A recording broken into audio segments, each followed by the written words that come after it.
더 센트 처치 6월 둘째 주 2부 예배에 오신 여러분들을 주님의 이름으로 환영합니다. 우선 오늘 목사님이랑 다른 성도분들이 일본 선교를 다 나가셔가지고 이렇게 예배를 드리게 됐는데 우선 예배 시작하기 전에 일본 선교와 그리고 거기 있는 아이들 그리고 오늘 저희 예배를 두고 잠시만 기도 드렸으면 좋겠습니다.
예수님 이름으로 기도드립니다.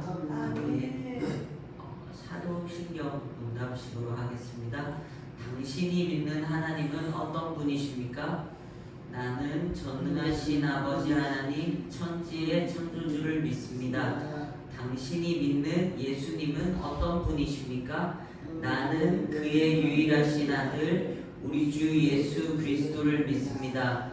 그는 성령으로 잉태되어 동정녀 마리아에게서 나시고 본디오 빌라도에게 고난을 받아 십자가에 못 박혀 죽으시고 장사된 지 사흘 만에 죽은 자 가운데서 다시 살아나셨으며 하늘에 오르시어 전능하신 아버지 하나님 우편에 앉아 계시다가 거기로부터 살아있는 자와 죽은 자를 심판하러 오십니다.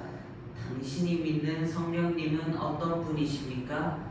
나는 성령을 믿으며 거룩한 공교회와 성도의 교제와 죄를 용서받는 것과 몸의 부활과 영생을 믿습니다. 아멘.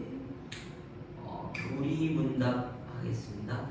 성화란 무엇입니까? 첫째, 성화는 구원받은 자가 점점 죄에서 벗어나 의에 대하여 살아가며 거룩한 하나님의 형상을 닮아가게 하시는 성령님의 사역입니다.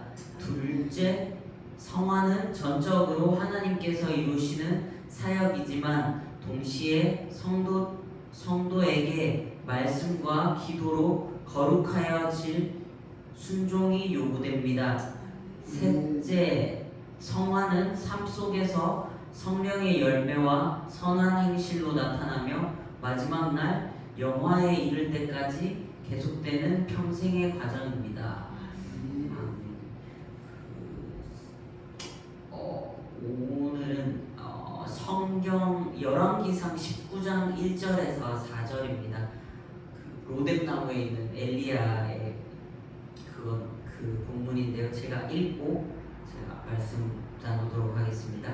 아합이 엘리야가 행한 그 모든 일과 그가 어떻게 모든 선지자를 칼로 죽였는지를 이세벨에게 말하니 이세벨이 사신을 엘리야에게 보내어 이르되 내가 내일 이맘때에는 반드시 내 생명을 저 사람들 중 한 사람의 생명과 같게 하리라. 그렇지 아니하면 신들이 내게 벌 위에 벌을 내림이 마땅하니라 한지라. 그가 이 형편을 보고 일어나 자기의 생명을 위해 도망하여 유다에 속한 브엘세바에 이르러 자기의 사환을 그곳에 머물게 하고 자기 자신은 광야로 들어가 하룻길쯤 한 로뎀나무 아래에 앉아서 자기가 죽기를 원하여 이르되 여호와여 넉넉하오니 지금 내 생명을 거두시옵소서. 나는 내 조상들보다 낫지 못하나이다 하고. 아멘. 실패한 사명자라는 제목으로 말씀을 나누도록 하겠습니다. 오늘은 우리 모두들 잘 아시는 엘리야의 이야기를 보고자 합니다.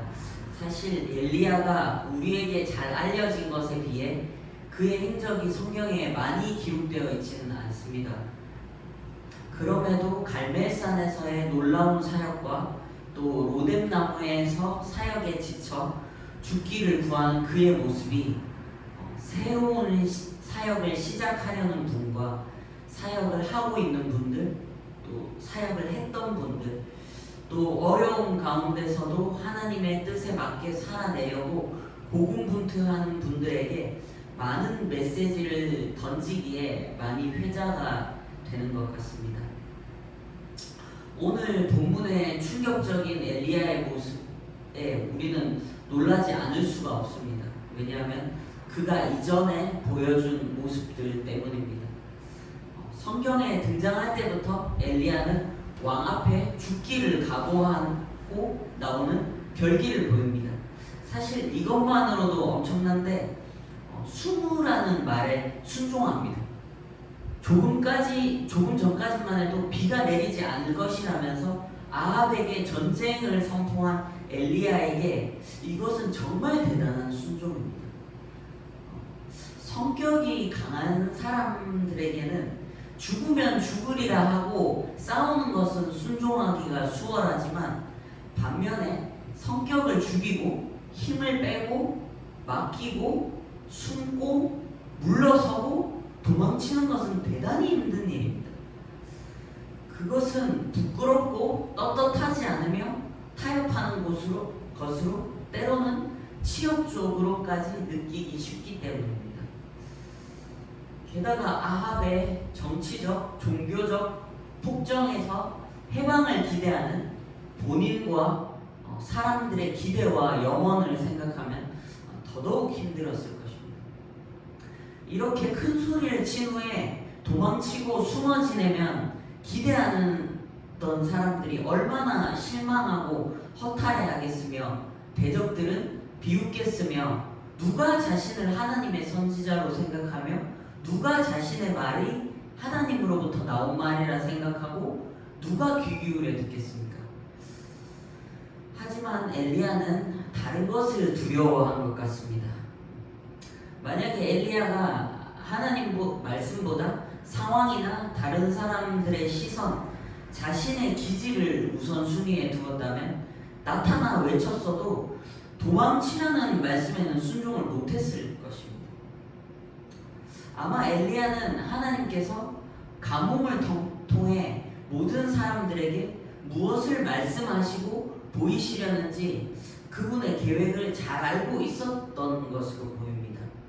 그러니까 그 북이스라엘에 지금 이세벨과 아합이 섬기는 게 이제 바알신인데 바알신이 이제 비를 내리고 이제 농사가 잘 되게 하는 신으로 알고 있죠.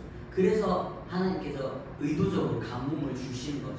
누가 정말 농사가 잘 되게 하고 이렇게 하는 신인가를 보여주기 깨닫게 하시도록. 네. 그래서 이제 현상 수배범이 된 이후에도 엘리야의 초인적인 순종은 계속됩니다. 말씀대로 시냇가에 머무르며 까마귀 음식을 먹으며 그렇게 보냅니다. 까마귀는 이제 오경에 보면 부정한 부정한 동물이죠. 그 동물이 가져다주는 이제 음식을 계속 먹었다는 거. 그리고 시냇가면 아무래도 노출된 곳이잖아요. 근데 그렇게 쫓기는 중에도 이제 따라갔다는 거. 근데 이제 시냇물이 말라버립니다. 식수가 말라버렸다는 거죠. 이게 엘리야가 요나처럼 하나님의 명령에 불순종하여 그리 시냇가에 갔는데 물이 말랐다면 이해가 되지만, 하나님의 명령에 순종하기 어려운 상황에서 순종하여서 하나님을 믿고 그리 시냇가에 들어갔는데 시냇물이 말랐다는 겁니다. 그래서 가뭄에 대한 피해가 있더라도, 이게 가뭄 때문에 시냇물이 마른 거잖아요. 가뭄에 대한 피해가 있더라도 고센 땅에만 재앙이 내리지 않았던 것처럼 택한 자들, 적어도 엘리야만은 지켜주셔야 좀 자연스러운 그림이었을 것 같지 않나요? 그래도 엘리야는 흔들리지 않습니다. 그리고는 너는 일어나 시돈에 속한 사르밧으로 가서 거기 유하라. 내가 그곳 과부에게 명하여 내게 음식을 주게 하였느니라. 라는 말씀에 순종하여서 걸어서 7일에서 10일 정도 걸리는 160km에서 170km 거리에 이세벨의 친정 땅 과부 집에 도착합니다. 이제 보통 사람이라면 이제야 순종 끝에 안전하고 푸른 초장과 같은 안식처 역할을 해줄 과부를 만나서 좀 생계 걱정 없이 편하게 지낼 수 있을 것이다 라고 생각했을 것 같아요. 그런데 우리의 상상하고는 전혀 다른 일이 엘리야에게 펼쳐지고 있습니다. 먼 길을 온 엘리야가 하나님께서 시키시는 대로 내 손에 떡 한 조각을 내게로 가져오라 하면서 이제 기대하면서 부탁을 했더니 사르밧 과부가 나는 떡이 없고 다만 통에 가루 한 움큼과 병에 기름 조금 뿐이라. 내가 나무까지 두엇을 주워다가 나와 내 아들을 위하여 음식을 만들어 먹고 그 후에는 죽으리라 라는 청천벽력 같은 이야기를 합니다. 하나님은 분명히 그 여자를 통해 자기를 먹여 살릴 것이라고 말씀하셨는데, 지금 상황은 먹여 살리기는 고사하고 자기들도 먹을 것이 없어 마지막 떡 만들어 먹고 죽을 생각을 하고 있다는 겁니다. 이런 곳에 보내셨다는 거예요. 근데 엘리야는 여기서도 말씀을 내세워서 돌파를 해나갑니다. 아마 2년 정도 그 이상을 이 과부의 집에서 지낸 것으로 보이는데요.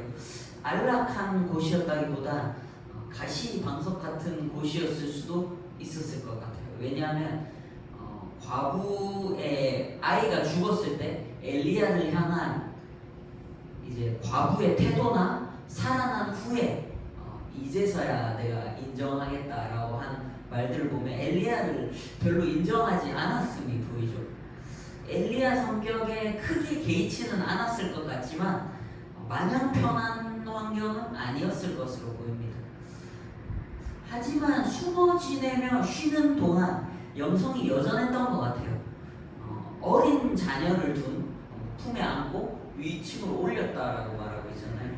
그래서 어린 자녀를 둔 과부와 아무런 스캔도 없고 다시 아합에게 나타나 보이라는 말씀을 듣고 여전히 신속하게 움직이는 것을 보면 기다림에 풀어지고 지회하기보다는 깨어 기다리며 하나님과 교제를 유지하는 것이 틀림없고, 이것을 이제 신약의 모범 사례로 기록한 것 같습니다.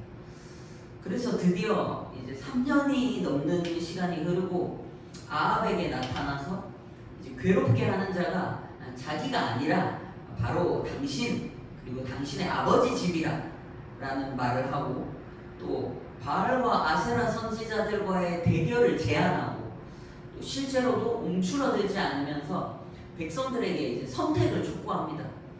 여호수아처럼 이렇게 선택을, 오늘날 너희가 선비절을 구하라 하면서 이제 바알의 선지자를 죽이고 난 후에도 긴장이 풀어지는 게 아니라 7번이나 사람을 보내어 비가 내리기까지 끝까지 기도하고, 그리고 또 아합보다 앞서서 능력을 받아서 이제 가죠. 그런 모습들을 보면 엘리야는 자신의 기질적으로는 영성이 완전히 다 개발된 걸로 보입니다. 이런 일이 있은 후에 우리는 다시 이제 엘리야가 죽기를 청했던 본문으로 돌아오게 됩니다. 엘리야는 이제 아합이랑 이제 북이스라엘에 있었죠. 근데 남유다 브엘세바까지 와서 죽기를 원합니다. 무엇이 엘리야를 무너뜨렸을까요? 이세벨이요? 아합은 겁내지 않고 이세벨은 겁낸 건가요? 그런데 또 나중에 똑같이 아합과 다른 왕들에게도 이제 행합니다. 그것을 보면 위협적인 환경이 이제 엘리야가 무너진 직접적인 원인은 아닌 것 같죠. 그러면 진정 무엇이 엘리야를 무너뜨렸을까요? 사환을 두고 하루 정도 더 광야로 들어가서 넉넉하오니 지금 내 생명을 거두시옵소서. 내 조상들보다 낫지 못하나이다. 엘리야의 행동과 말을 보면 모세가 그의 마음에 굉장히 많이 자리하고 있는 것을 볼 수 있습니다. 제단을 쌓거나 여러 가지 행동들을 보면 천사가 어루만지며 일어나 먹으라 하는데 이제 먹고 다시 눕습니다. 근데 두 번째 또 천사가 어루만지며 일어나 먹어라 라고 하면서 되게 의미심장한 말을 합니다. 네가 갈 길을 다 가지 못할까 염려된다라고. 엘리야가 갈 길이라는 건 어디를 말하는 거였을까요? 지리적인 장소를 말하는 거였을까요? 하여간 그 음식물에 의지하여 하나님의 산 호렙산에 갔다라고 하는데 여기 신의 산입니다. 모세가 떨기나무 아래에서 봤던 또 신의 산 언약을 맺었던. 근데 40주 40야를 갔다고 합니다. 근데 거리가 브엘세바에서 350에서 400km입니다. 그러니까 아까 전에 말씀드렸듯이 이렇게 빠르면 보름? 아무리 넉넉 잡아도 20일에서 25일이면 충분히 도착하는 거리를 40일 동안 갔다라고 합니다. 그러니까 아마 나중에도 나오겠지만 엘리야는 이 하나님이 가라고 한 길이 아닙니다. 여기는 신의 산으로 지금 엘리야는 가고 있는데, 그러니까 이 기간 동안 도대체 뭘 기대하며 뭘 생각하며 이제 걸어갔을까를 이제 잘 생각을 하셔야 됩니다. 그러니까 여기서 나오는데 호렙산 신의 산에 도착하자 하나님께서는 엘리야야 네가 어찌하여 여기 있느냐라고 하십니다. 그리고 엘리야는 이렇게 대답합니다. 만군의 여호와 하나님, 내가 열심히 유별하오니 이스라엘 자손이 주의 언약을 버리고 주의 제단을 헐며 주의 선지자들을 칼로 죽이고 나만 남았는데 그들이 내 생명을 찾아 빼앗으려 하나이다 하면서 이제 하니까 하나님께서 너는 이쪽에 산 있는 대로 서라 라고 말씀을 하시고 산을 가르고 바다를 부수는 강한 바람과 지진과 불을 보게 하십니다. 그런데 거기서 표현이 굉장히 묘한 게 하나님께서 거기에 계시지 않았다. 그리고 불 후에 미세한 소리, 세미한 소리가 들렸다고 하죠. 그 후에 하나님께서는 다시 같은 것을 묻고 엘리야 역시 똑같은 답을 합니다. 이거는 실수가 아니라 하나님께서는 엘리야에게 뭔가를 지금 메시지를 던지고 있는데 엘리야가 못 알아듣고 있는 겁니다. 그러다가 새로운 말씀을 봤는데 아람 왕을 기름 부어 왕으로 세우고 이스라엘 왕을 기름 부어 왕으로 세우고 너를 대신해서 엘리사가 선지자가 되게 해라. 그래서 피하고 해도 다 죽인다.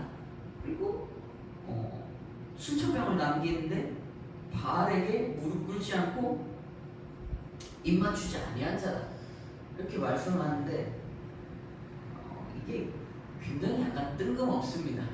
엘리야가 지쳐있고 한데 왜 이런 말씀을 하시는지 그래서 근데 사실은 아까 전 브엘세바부터 지금 이 본문부터 해서 이제 쭉 보시면 그 이적들과 그것들을 정말 자세히 보시면 엘리야의 고통과 상처의 이유가 다 나옵니다. 그게 무엇일까요? 엄청 자세하게 하지는 않을 텐데 엘리야가 지금 낙심한 이유는 하나님께 실망한 것이 가장 큽니다. 지금 하나님의 뜻과 때, 방법을 이해하지 못하는 겁니다. 그러니까 엘리야는 지금 어떻게 해야 하나님을 이해하고 어떤 것을 하나님의 역사이고 이스라엘의 부흥이라고 생각하냐면 자신이 이미 체험했고 모세에게 또 다른 이에게 역사해 주셨던 그런 강한 능력의 표적이 보이는 임재해 주셨던 그런 능력으로 당신의 이스라엘을 완전히 회복시키는 그런 그림을 너무 갈망한 겁니다. 그래서 다른 게 지금 엘리야에게 들어올 틈이 없습니다. 그러니까 악이 완전히 사라지고 물이 바다가 부분 같이 여호와의 영광을 인정하는 것이 온 땅에 충만한 온 땅에 충만한 것만이 하나님의 역사다라고 생각한 겁니다.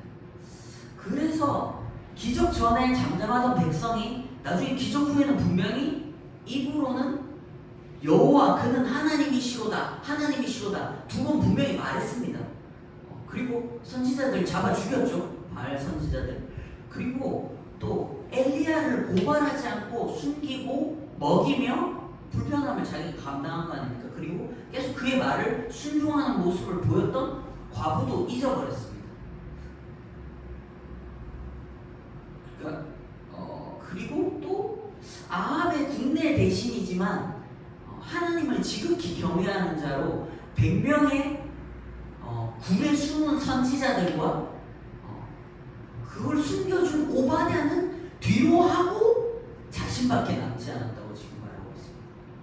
이렇게 말하는 것을 보면은 표적과 모든 것을 종합해서 보면 엘리야의 마음속에서는 우상을 지금 부순 상태가 아닙니다. 선지자들만 죽였지 그 섬기고 있던 산당의 모든 것들을 부순 상태가 아니고 요시아나 나중에 히스기야나 아사처럼 다 부시고 불태워서 이렇게 한 게 아니기 때문에 부수지 못하고 여전히 이세벨과 아합이 활개를 치고 지금 자기를 죽인다고 하는데 백성들은 지금 가만히 있죠. 침묵하는 걸 보니까 우상 숭배를 이거 뿌리 뽑지 못했다. 이스라엘 신앙운동이 실패했다. 자신이 실패했다.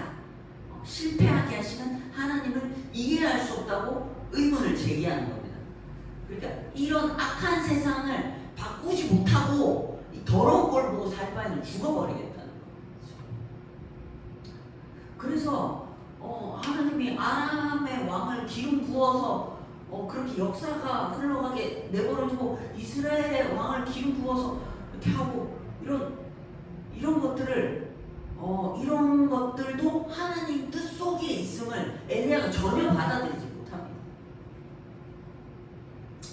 그러니까 내가 그려놓은 그림 사역에 있어서 내가 그림 혹은 하나님이 역사하신 어떤 일부분을 가지고 그 이외의 것들을 다 부정한 모습을 다 부정한 모습으로 여기는 그런 모습이 보입니다. 근데 이것은 엘리야에게만 나타나는 것이 아니라 하박국이 하나님의 그 신정론에 대해서 이해하지 못합니다. 어떻게 악인을 들어서 우리를 심판할 수 있습니다. 그거 말하고 베드로에게 이제 고넬료 환상이나 그런 것들을 보이게 부정한 것 하나님 부정한 것 네가 부정하다 하지 말라 부정한 것 잡아 먹으라 라고 분명히 했습니다. 그게 3번이나 했었죠. 그리고 요나에게도 그것이 보이고 누구를 막론하고 나타납니다. 이런 것들은 그렇지만 하나님께서는 그 생각을 바꾸게 하시는 분이시죠. 그래서 지금 하나님께서는 지금 하나님에 대해 자신에 대해 사역에 대해 다른 사람에 대해 오해하고 있는 지금 엘리야를 가르치고 계시는 겁니다. 치료 해결책은 그러니까 이렇게 이제 고통받고 낙심하고 상처 입고 트라우마가 가득하고 지친 이 엘리야의 치료 해결책은 뭘까요? 행동력이 뛰어났던 엘리야에게 역사를 하나님의 강한 그런 역사를 많이 목도했던 엘리야에게는 하나님께서 주시는 치료 해결책은 불 후에 기적 후에 세미한 음성을 들을 수 있는 상태가 되는 것이었습니다. 인도하시는 분의 뜻에 맞출 때에 나의 고통과 상처는 사라지고 치유됩니다.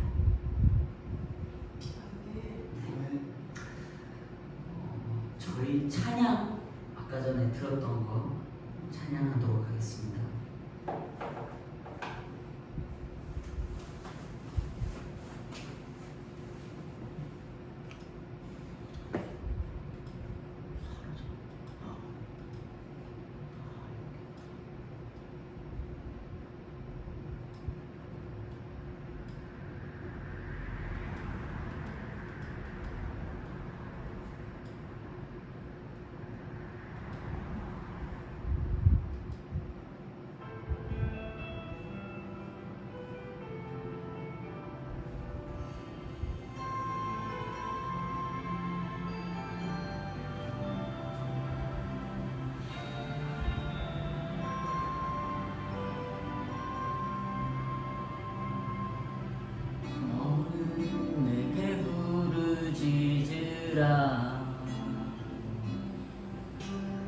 내가 응답하리라.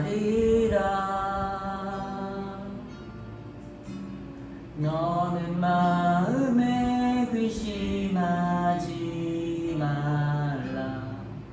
너는 나를 믿으라. 너는 내게 부르짖으라. 내가 응답하리라.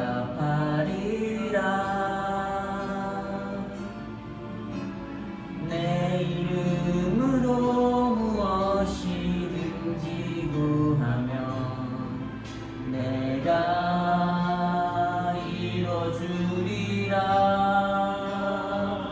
여호와를 기뻐하라. 내 마음의 소원을 이루어주리니 너의 길을 맡기어라. 나를 의지하면 내가 이루리니 소망 가운데 기다리라.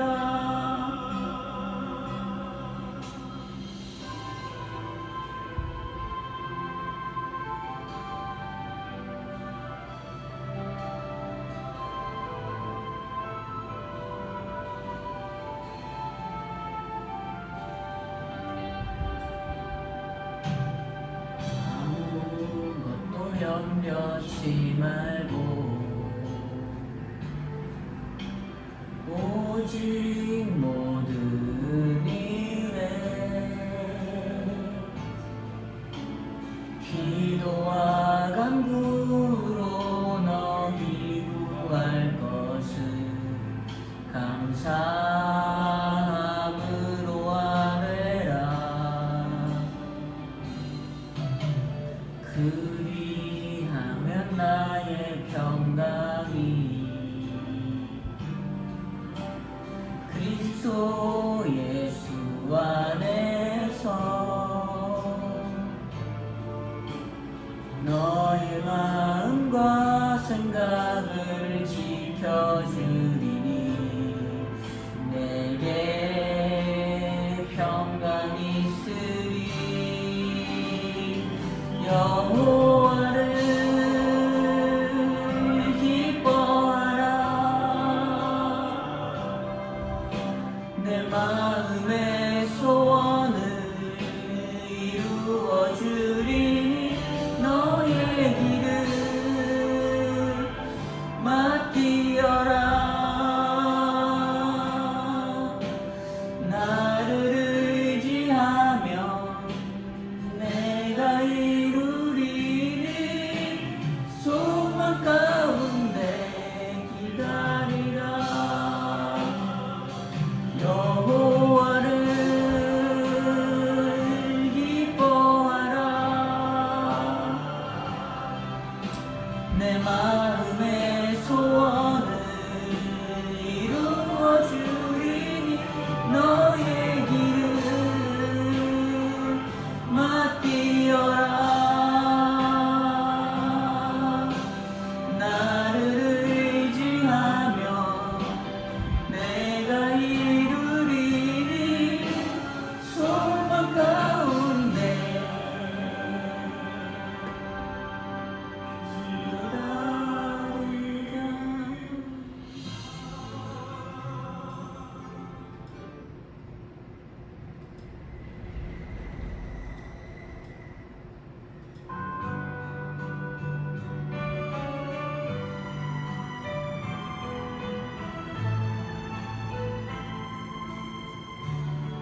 간절히 인내하는 기도 주님께서 응답하세요. 믿고 간구하세요. 받은 줄로 생각하세요.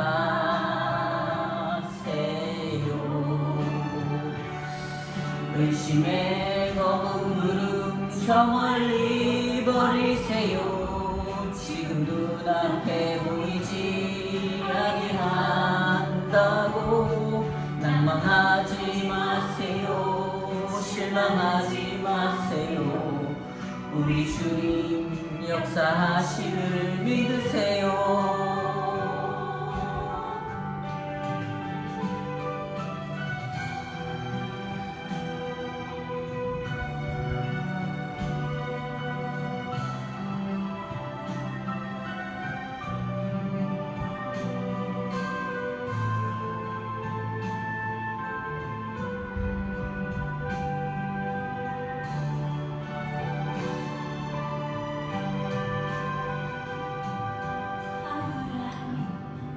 이삭을 얻든 엘리야가 비를 내리게 하듯 간절히 인내하는 기도 주님께서 응답하세요. 믿고 간구하세요. 받은 줄로 생각하세요.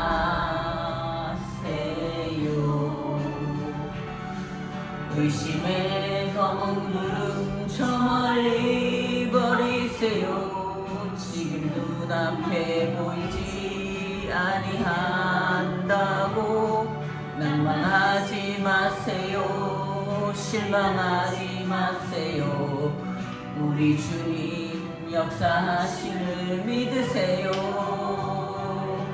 가장 적당한 날에 가장 좋은 것으로 우리 주님 예비하심을 믿으세요. 가장 적당한 날에 가장 좋은 것으로 우리 주님 예비하심을 믿으세요.